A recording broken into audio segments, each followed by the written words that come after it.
Hello friends, hope all of you are doing well. In today's session, we are going to discuss a very interesting poem by George Herbert, Affliction. Prior to this, I have also covered a different poem of George Herbert, The Pulley, in my channel. So if you are willing to know more about the poet as well as what type of poetry he was interested in, then you can go ahead and watch that video, the link of which you will find in the description as well as in the I button. So in this video particularly we'll discuss about a little bit about the author because it's very important to know the life of the author in order to understand this poem. Secondly, we'll be discussing the nature of the poem, the various themes, as well as the poem line by line. We'll understand it and I'll explain it to you. Basically, this is a poem of 11 stanzas, and at the end, we'll also discuss a question that came in February term and examination 2021.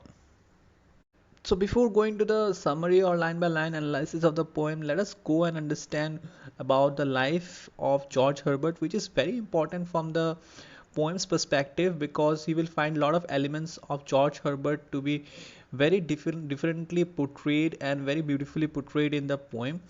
So basically George Herbert was born in 3rd April 1593 and he died on 1st March 1633.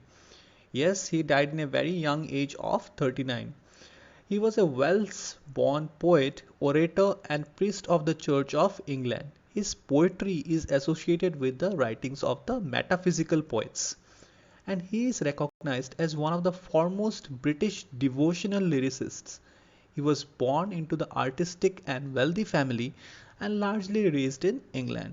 So basically, George Herbert was popular for devotional poetry. Okay, if you have read and watched my previous video on George Herbert, the Pulley, you will find a big connection. And in this session, you will understand that how in his poems he tries to communicate with God. So George Herbert received good education that led to his admission to Trinity College, Cambridge in 1609.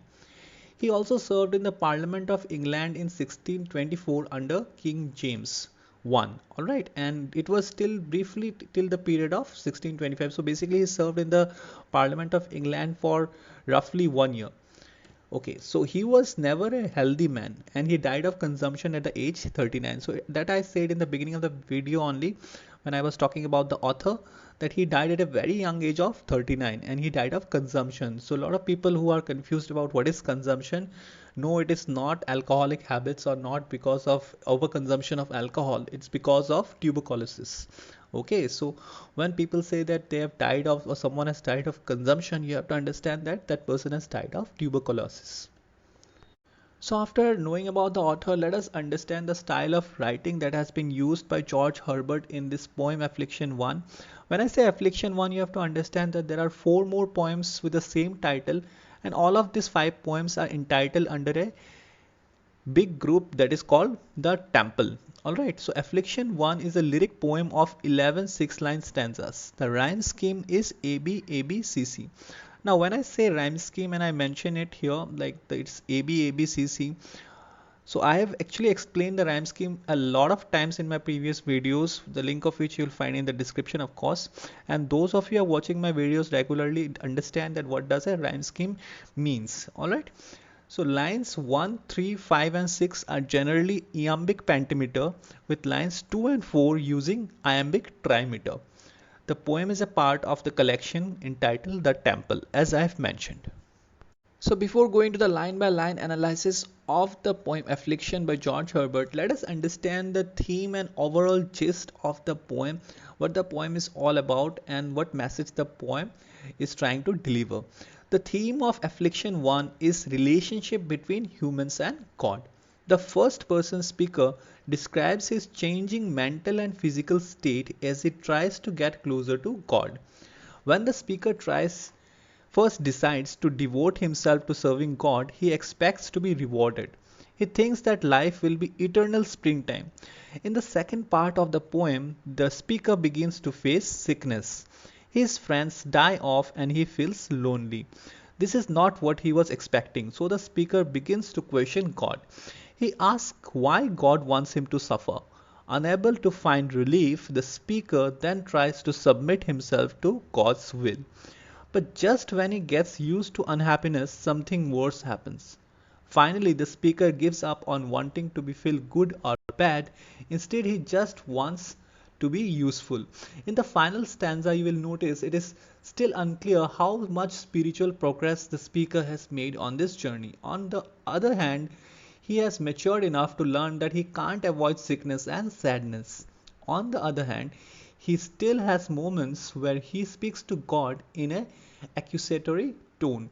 The poem ends with the speaker affirming his desire to love God while also expressing his doubts about whether or not he will be successful. Now, since we have covered a little bit about the author, the writing style, and the message that the poem is trying to deliver, let us move on and discuss and try to analyze line by line the entire poem Affliction by George Herbert. So, affliction basically means, it means what? It means misery or distress. So, the first two lines are very important, guys. When first thou didst entice to thee my heart, I thought the service brave. In the poem's opening lines, the speaker speaks directly to God. So, in these two first lines, he is trying to speak to God.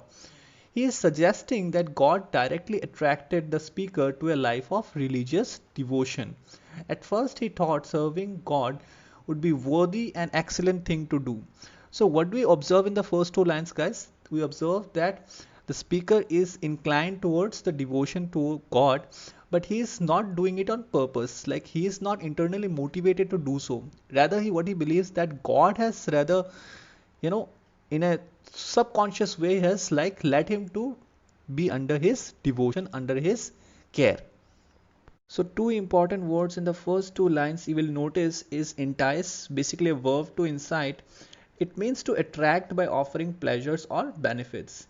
And then we have brave. So here the word brave is basically an adjective and it means splendid, attractive or appealing. Okay. So let us continue with the remaining lines of the first stanza. So it says, so many joys I writ down for my part, besides what I might have, out of my stock of natural delights, augmented with thy gracious benefits. So augmented means what? It's a verb. Alright, past tense of augment, of course, it means to increase, enlarge or intensify. And gracious here, we'll have to not confuse this with the normal word. Basically here gracious means Christ, God. Alright, means full of grace, mercy and compassion. So in the first stanza of the poem, we realize that the speaker is having a notion that he is quite happy by committing himself to God. He is having some self-closure and he is believing that after committing to God, he will be a recipient of lot of happiness, pleasure and compassion. All right. So moving on to the second stanza, I looked on thy furniture so fine and made it fine to me. The glorious household staff did me entwine. So glorious household staff. This household staff is basically, he is trying to mean that household goods, furniture. All right. And entwine, with entwine he tries to mean, it's basically a verb to twist, to encircle one object with another. And entice me unto thee. Such stars I counted mine, both heaven and earth, paid me my wages in a world of mirth. Mirth is basically a noun, enjoyment, joy and happiness. In these lines, the speaker hyperbolically expresses the joy he feels serving God. It as if owns the stars and is paid in happiness. The use of the financial metaphor here, wages, foreshadows the incorrect assumptions the speaker holds about a life devoted to God. He puts God in the position of a master or boss who financially compensates those who dedicate themselves to religion. By treating religion like an exchange, the speaker develops unhealthy expectations of a life without sorrow or pain.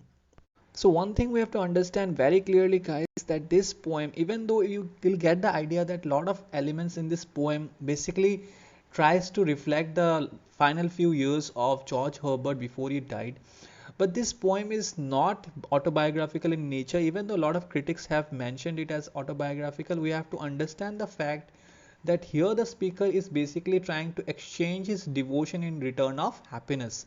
So a basically business, a corporate deal is going on. By just reading the two stanzas we understand that Here devotion means a very tricky meaning. All right, the person who is trying to commit himself to God is not because out of devotion, it's because that he will be getting something in return. So George Herbert was not exactly that person. He was a very religious person, so we cannot say that this particular poem is autobiographical in nature. So coming to the third stanza, what pleasures could I want? Whose king I served? Where joys my fellows were? So here the word king is basically a sovereign or ruler, but here in this poem it means God. Alright. So let us try to understand these two lines because it's very important from the examination perspective. Here the speaker asks a rhetorical question, serving God and having various forms of joy as my companions. What pleasures could be lacking from my life? By describing joys as his fellows, the speaker is engaging in personification. This contrasts with real friends who die in the middle section of the poem. Thus argued into hopes, my thoughts reserved, no place for grief or fear. So till here we understand the speaker here is still in the state of happiness, alright, because we don't see any dramatic change in expression or emotion.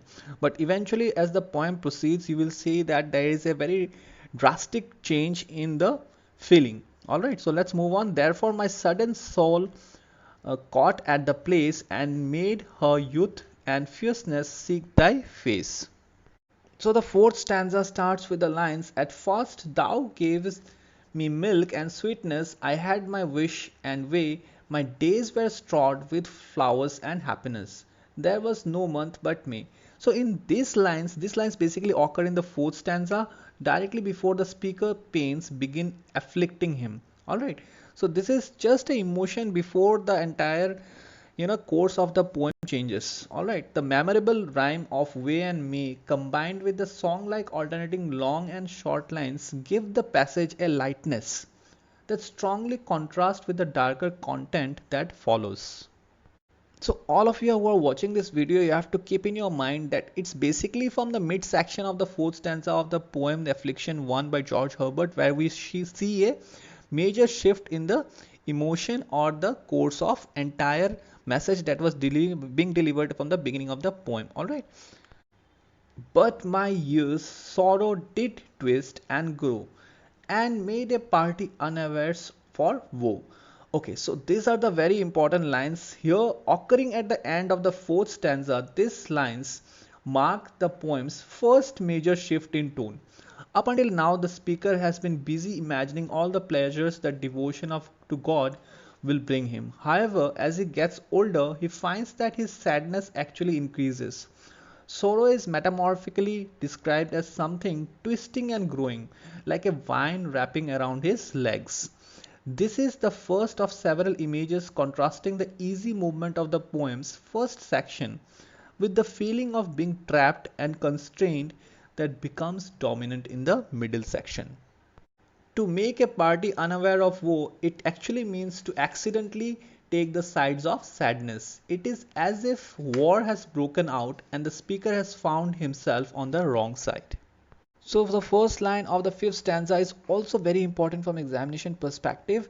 It says, my flesh began unto my soul in pain. The speaker's flesh becomes personified in this line. His flesh speaks to his soul and begins complaining about the sickness and diseases he experiences. So the next few lines you will just see the stretch of the words that I have just used in order to describe the first line. The flesh began unto my soul in pain, which is the first line of the fifth stanza of the poem Affliction by George Herbert. Sickness cleave my bones. Alright, so now we can see that the speaker here is encountering sickness and misery. Consuming argues dwell in every vein. So here you will see consuming means obviously it's a verb to consume, to destroy or to kill. Alright, so we have to understand that here George Herbert died of consumption, that is tuberculosis that I have said in the beginning of the video, and consumption word is also used here. So we can say that some elements of the George Herbert's life has been translated to this poem, but it's not autobiographical in any way. Alright.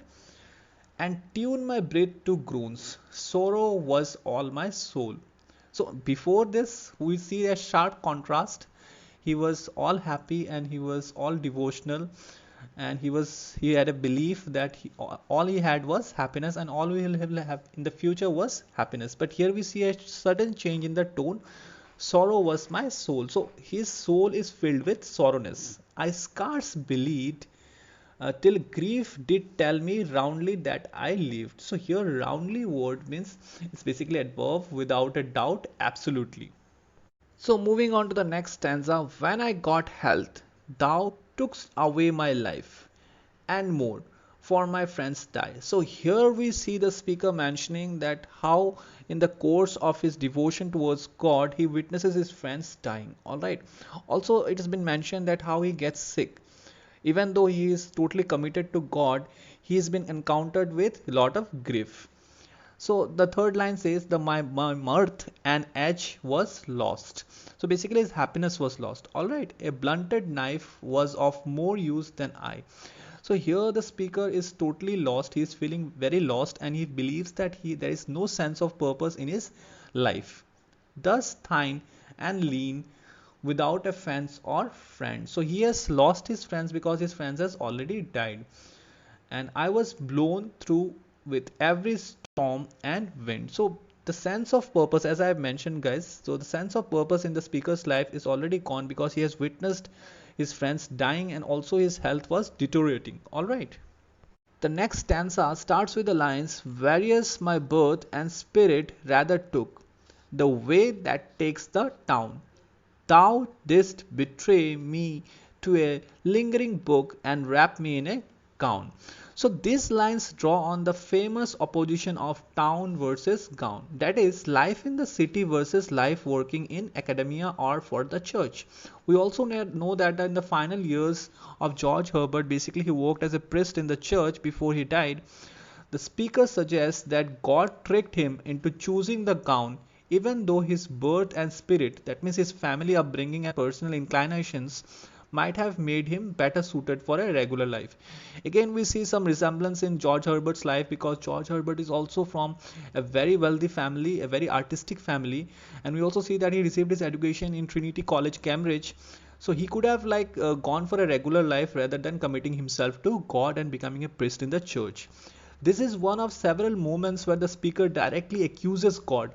And this is also the part, guys, where you have to understand that this is basically not a resemblance to George Herbert here, because George Herbert was very religious till his last breath, and here the speaker is accusing, he's trying to accuse God, okay, suggesting that he has been blocked from choosing the things that might have been better for him.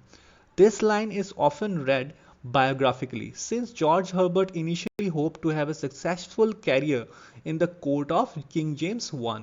Instead, he worked in a prestigious position at the University of Cambridge and then spent the end of his life at a small parish in Salisbury, England. The last two lines of this stanza, I was entangled in the world of strife. So strife means antagonism, okay, discord, trouble, difficulties. So he was the speaker here.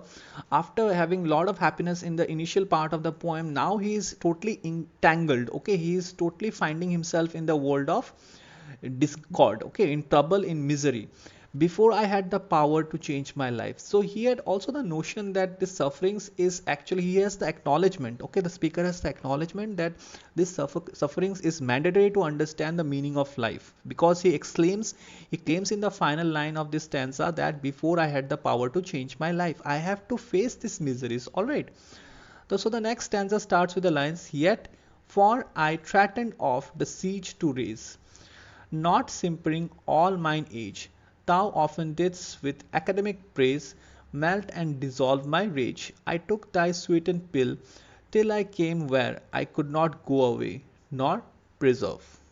So in this paragraph we see that the rage the speaker had because of losing his friends, because of his untimely health conditions, and because of a lot of misery and discord that he was facing in his life was eventually, it was dissolving, okay, it was getting melted away.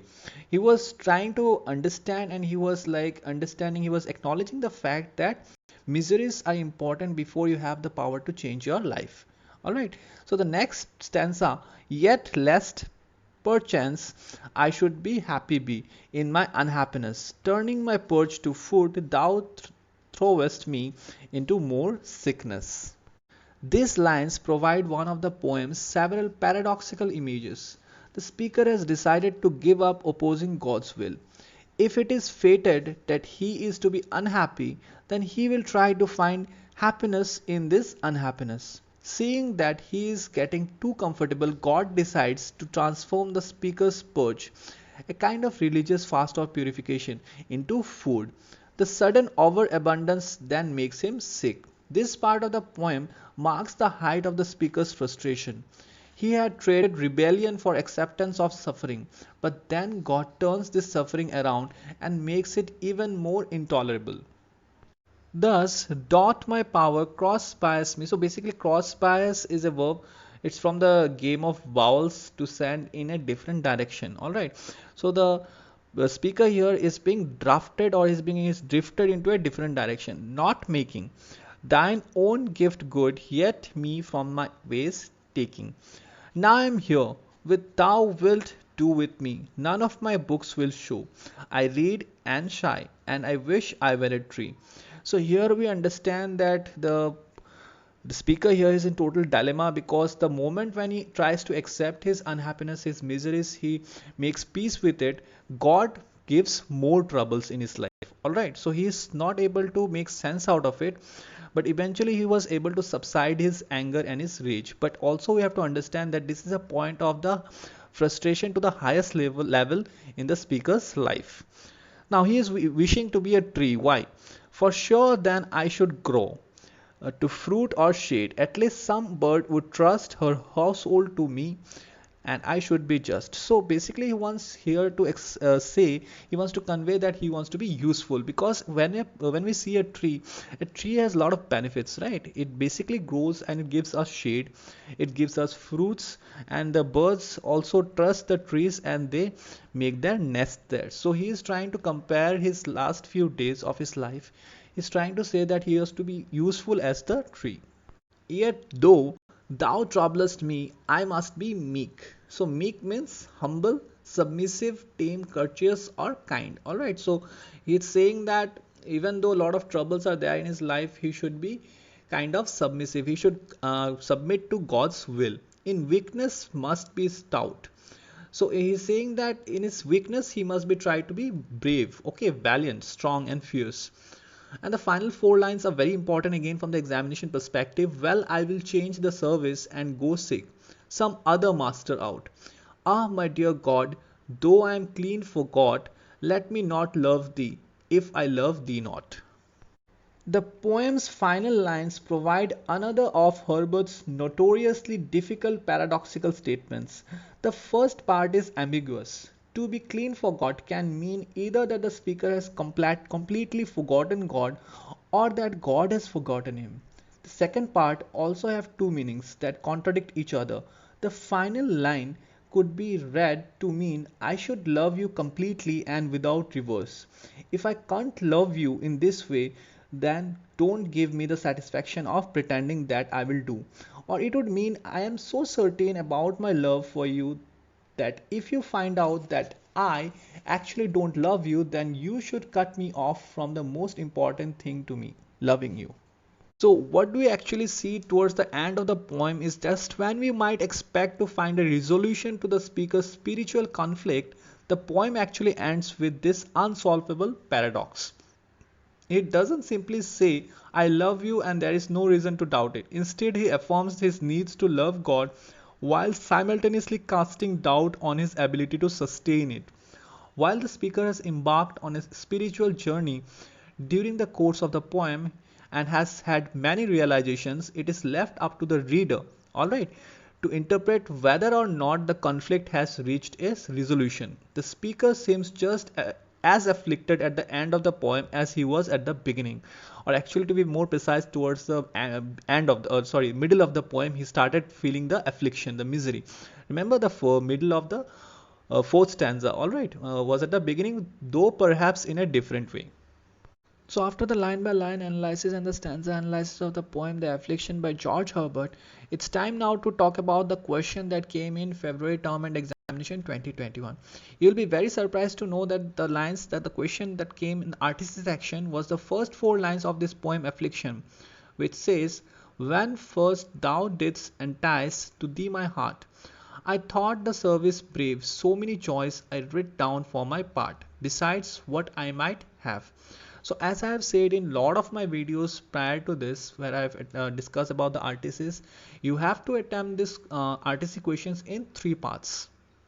So the three parts are reference, context, and comment. In reference, you have to actually mention that this particular lines has been taken from Affliction 1. All right, do mention it is as 1 because we know that there are say, 4 other poems of the same title, which is encompassed under a collection that is called the Temple.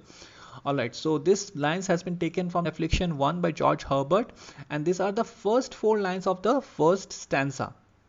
So before describing it briefly in the comment part of your answer, in the context you have to just mention about the central theme of the first 4 lines. So basically in the poem's opening lines, the speaker speaks directly to God. He is suggesting that God directly attracted the speaker to a life of religious devotion. At first he thought serving God would be worthy and excellent thing to do. So basically that is the central soul of the first 4 lines of this RTC, and in the comment section obviously you have to elaborate it and ensure that if this question comes for around 10 to 15 marks, you choose around 250 to 300 words to in your comment section to ensure good marks. Also please avoid writing irrelevant things that is actually very bad from examination perspective. So this is the video guys. In this session I have discussed about the author's George Herbert life very precisely and very discreetly, because it's very important to know about the author's life in order to understand the poem. Alright, and also I have discussed about the writing style, that what is the writing style that he has employed in this poem. Also the theme that has been used in this poem, which is basically the relationship between humans and God. And eventually I have also discussed about the line by line analysis or the stanza analysis of this entire poem Affliction by George Herbert. And finally I have talked about the question that came in February term and examination 2021. But in case if you have any other doubt left, or you think that I have not covered a particular portion of this poem which is important from examination perspective, do let me know in the comment section. I will definitely try to address it in the next video. Till then, God bless you and thank you all.